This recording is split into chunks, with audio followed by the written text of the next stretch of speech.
These caves are incredible. I don't even want to call them caves because it's called the Barabar caves, but these things are not caves. Does that look like a cave to anyone? That looks No. like the entrance to a spaceship.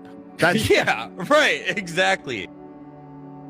It's like a single granite Vein. One vein. huge piece. Deep in the heart of India, shrouded in the mists of ancient history, lies a marvel of engineering and artistry that continues to baffle and amaze. The Barabar Caves, a series of rock-cut chambers carved into the granite hills of Bihar, India, the oldest rock-carved caves that exists to date. What secrets do they hold? How were they built? And what purpose did they serve? Could humans really have created this ancient wonder? The Barabar Caves, discovered in the early 19th century, are believed to be the oldest surviving examples of rock-cut architecture in India, dating back to the 3rd century BC. They were commissioned by Ashoka the Great, the Mauryan emperor who famously converted to Buddhism after the bloody Kalinga War. These caves were meant to serve as retreats for monks and ascetics seeking spiritual enlightenment. What is immediately striking about the Barabar Caves is the sheer precision and polish of their construction. The walls and ceilings are so smooth, they seem almost mirrored. The interiors are devoid of any ornamentation, emphasizing their austere and contemplative purpose. Even today, after more than 2 millennia, the echo of a whisper reverberates through these chambers, creating an ethereal atmosphere. The most iconic of the Barabar Caves is the Lomas Rishi Cave, distinguished by its unique horseshoe-shaped entrance, reminiscent of the Chaitya halls of later Buddhist architecture. The interior is a single spacious chamber with a vaulted ceiling, culminating in a stupa-like projection at the far end.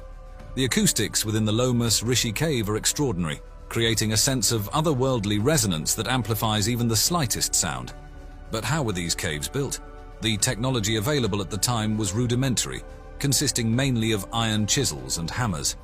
Carving into the hard granite would have been an arduous and time-consuming task.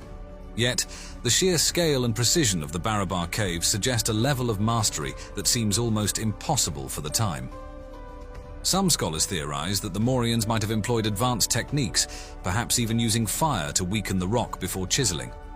Others speculate that they might have had access to specialized tools or knowledge that has since been lost.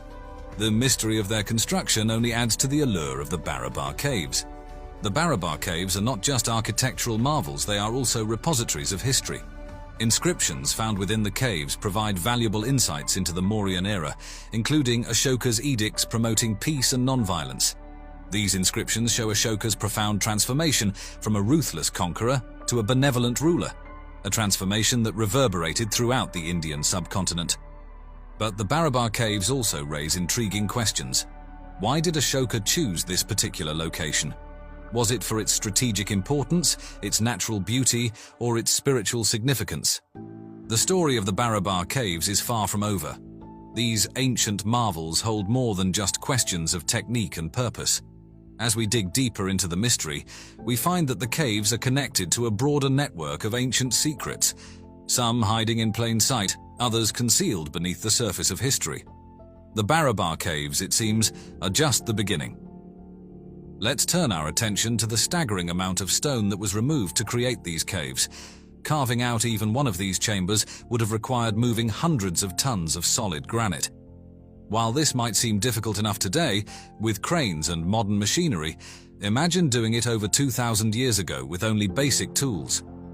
Experts estimate that the volume of rock removed from the Barabar and Nagarjuni caves combined is equivalent to the construction of an entire modern skyscraper.